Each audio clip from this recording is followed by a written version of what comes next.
আমাদের পিতামাতার মধ্যে সম্পর্ক, ভাই বোনদের মধ্যে সম্পর্ক, পিতার সাথে সন্তানদের সম্পর্ক, মায়ের সাথে সন্তানদের সম্পর্ক, পরিবারের রিজিকের উৎস এবং স্বামী স্ত্রীর অভ্যন্তরীণ সম্পর্ক, এই প্রত্যেকটা বিষয়ে ওতপ্রোতভাবে জড়িত আর কি।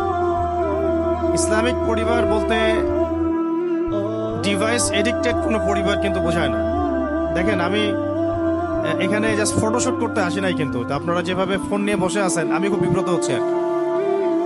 মানে আমি বিব্রত হচ্ছে এই কারণে যে আমাদের বাচ্চারা এটাই শিখবে এখন, যে এভাবেই মনে হয় আলোচনা শুনতে হয়।